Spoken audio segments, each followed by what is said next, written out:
So today I'm going to tell you what supplements I'm currently taking, what foods I take like supplements, and what supplements I'm considering adding to my supplement stack. So my current supplement stack includes the following, starting with NMN, nicotinamide mononucleotide. Now NMN is what's known as an NAD booster. NMN helps increase NAD levels. NAD is a coenzyme and is essential to the body's metabolic processes. Processes, you get the idea. It's in every cell and in every living thing, and if we didn't have it, we would die in a matter of seconds. Problem is that NAD levels go down as we age. So I take NMN in an effort to increase those NAD levels. And I know there is a lot of debate out there around NMN about its effectiveness, whether it is or whether it isn't. And I personally have had a very good experience when taking NMN. I've talked about that in other videos. When I do take NMN, I take 1 gram per day. I take a powdered form from Do Not Age. I take the powdered form because it's just more affordable. And I take it in the morning with water, usually on an empty stomach. I say when I take it, because I'm actually not currently taking it. And there's a reason for that. So I'm getting ready to do a blood test. So when I first started taking NMN, I had heard about it and it sounded exciting. I read David Sinclair's book, Lifespan, like tons of other people, and it got me excited to try NMN. So I just started taking it. I didn't really, I didn't do any testing or anything like that. So recently I ran out and decided, you know what, this is an opportunity. So I stopped taking NMN for a little while. I'm gonna do a blood test to test my NAD levels, then I'm gonna start taking it again. And this will give me a chance to verify whether or not it is actually raising NAD levels, but also to see if I have a similar experience. When I first took it, it increased my energy, it helped me sleep. I even felt like it helped me in my running and some physical endurance efforts for trail running that I like to do. So I've decided to put it on pause, do the test, and then start taking again for that reason. Next on the list is TMG. TMG stands for trimethylglycine and is a form of glycine that has 3 methyl groups bonded to it. Now, when we take NMN or NR to increase NAD levels of nicotinamide in our blood go up. And high levels of nicotinamide aren't necessarily good. So your body gets rid of it through a process called methylation. That nicotinamide becomes methylated and your body goes through this process to excrete it through the kidneys. This process can deplete the methyl groups in your body. TMG acts as a methyl donor to help support healthy levels of methyl groups in the body. So your body actually makes methyl groups, but some people's bodies just are better at doing that than others. So according to Dr. David Sinclair, taking TMG along with NMN or NR is more of a precautionary measure for that reason. Now, this is not the only reason I take TMG. As I mentioned earlier, I'm not currently taking NMN, but I am taking TMG. Now, TMG was widely used by athletes before NMN was ever really popular like it is now, because it's been shown to support exercise performance. Aside from fitness benefits, it's also been shown to support vital organs such as the liver and your heart. So I take 1 gram of TMG per day, even when I'm not taking NMN, as I mentioned. I usually take TMG later on in the day or in the evening before bed. Omega-3 fish oil is next. Omega-3 fish oil helps to support brain health, eye health, immune health, heart health, joint health, and hormonal health. When I take omega-3 fish oil, I take enough to equal about 1,200 milligrams of DHA, which will typically give me about 1,600 milligrams of EPA. I take omega-3s usually broken up into 2 or 3 doses, spread out across the day, and I take it with a meal. I have a video about all the benefits of omega-3s, which it's pretty incredible. They're things that I certainly had never heard of before until I did the research. I'll link that in the description below. Now, this is another one that I've put on pause for a bit. I'm not currently taking omega-3s. And the reason being is there's something called the omega-3 index. It's a measurement of the omega-3s in your bloodstream. And it's been shown through various studies that people that have a higher omega-3 index actually have bigger brains, and also other health markers elevated in positive ways. What I want to do is let my omega-3 index fall down to a level that might be considered normal or average for the typical person who's probably not getting enough omega-3s in their diet. They're taking maybe eating a very standard American diet, and then take the test, start taking omega-3s again, see how long it takes, how much it increases, and what that will do to my own omega-3 index in in my blood. So I'm pretty excited about that. I'll make a video all about that. So for now, I have omega-3s on pause, but I'm going to be doing that test and starting to take them again in the very near future. Next on the list is GlyNAC. GlyNAC has been shown in studies to increase glutathione levels, increase autophagy, and decrease levels of methionine, and decrease the effects of age-related disease. I currently take 1,200 to 2,400 milligrams of GlyNAC per day, broken up into one small dose, about 600 milligrams in the morning, and the rest in the evening before bed. I have recently found that when I take higher doses, say that 2,400 milligrams, that it tends to make me really sleepy and lethargic. So I take a little bit in the morning and then I take most of it in the evening right before bed. And it does help me sleep. That brings us to creatine. Now, most people think of creatine as a supplement for athletes, bodybuilders, and fitness competitors because it has been shown in studies to improve muscular performance and recovery. But it's also one of the best and safest and most affordable longevity supplements available. For the reasons mentioned regarding muscular performance and recovery, but also because of a long list of benefits, and this is a long list. Various studies have shown that it may help lower cholesterol and triglyceride levels, reduce fat accumulation in the liver, reduce homocysteine levels, serve as an antioxidant, enhance glycemic control, slow tumor growth in some types of cancers, minimize bone loss, improve functional capacity in patients with knee osteoarthritis and fibromyalgia, positively influence cognitive function, and in some instances serve as an antidepressant, as well as improve memory performance. Whoa, that is a long list of benefits that I never thought of. I've never heard of that before I really started to look into this. So it's an awesome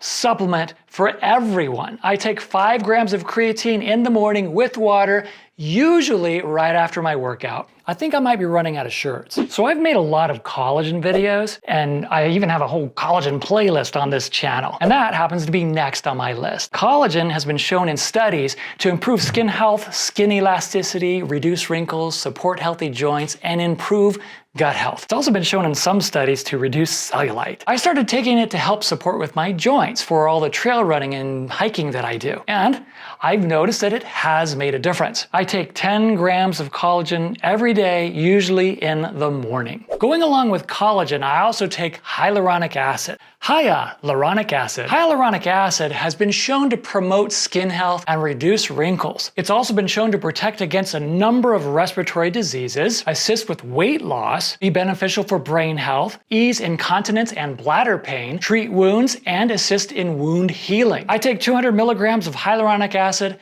every day in the morning along with my collagen. Along with collagen and hyaluronic acid, I also take whey protein. As we get older, it's harder to build and maintain muscle. One of the reasons for that is that our ability to process amino acids into muscle, or muscle protein synthesis, declines as we get older. And I know there is a significant debate in the longevity world regarding protein. Some advocate for low protein so as to keep mTOR levels low, and others advocate for higher protein to build and preserve muscle mass or slow the loss of it. And I'm getting to that age where strength and muscle mass will really start to take a nosedive. And I've been leaning a lot more towards the higher protein camp. I've been working really hard in the gym to build muscle and maintain what I already have. And honestly, I have to tell you, it's been a lot harder than it was when I was in my 20s or in my 30s. I've added whey protein to provide an easily absorbable form of amino acids to help build muscle. And I take 50 grams of whey protein per day, usually in the morning after my workout. I'm currently taking this one from Costco. It's a protein isolate concentrate blend, and it doesn't contain sugar or any other unwanted ingredients. So let's stop right there for a minute.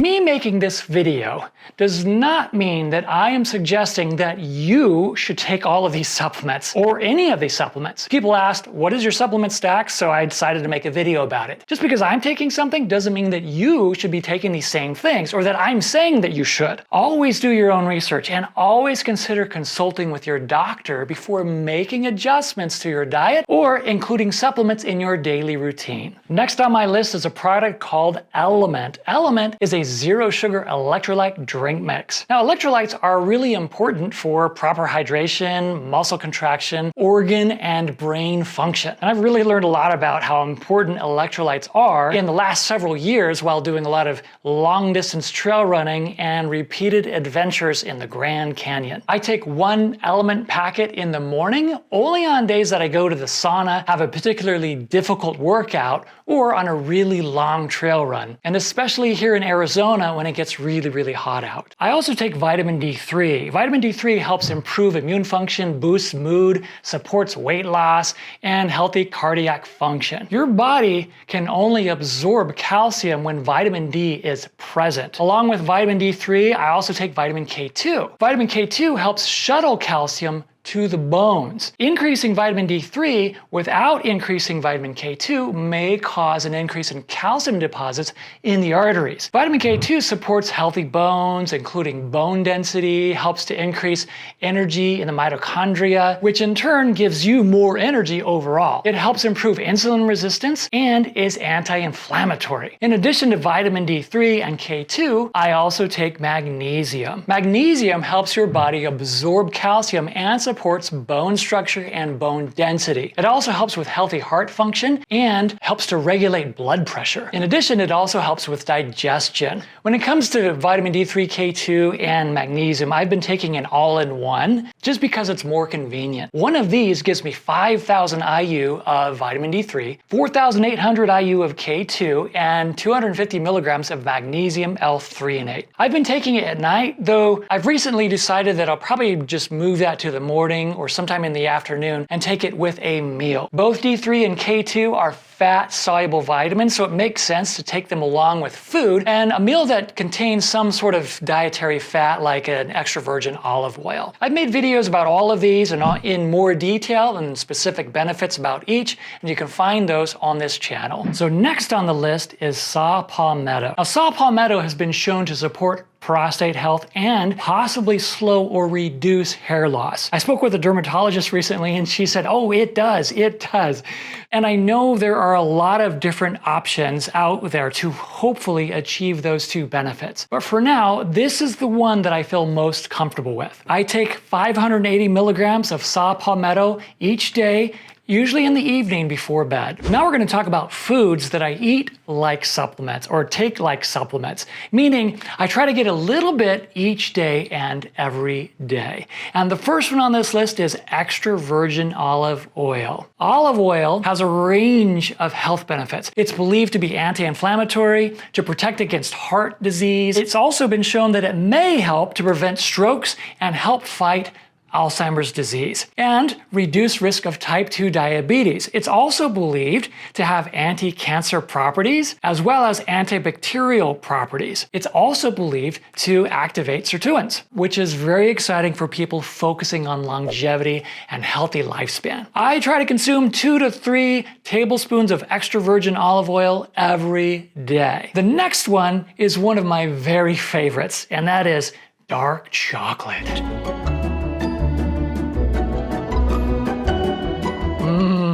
Chocolate. When I first started eating dark chocolate, I thought it tasted like a bar of soap. Blech. But after reducing sugar in my diet significantly, my taste buds began to change. And now, oh man, dark chocolate is so good. I even actually prefer it over milk chocolate, which now seems like it's just way too sweet. Chocolate is high in flavonols and polyphenols. It's also been shown to support improved blood flow and increased protection from heart disease, helps improve mood, has antioxidant properties, and it also is believed to be beneficial in fighting cell damage related to aging. Some studies even suggest that it can help with protecting your skin from UV rays. I do 85% dark chocolate, and I typically eat about 1 square per day.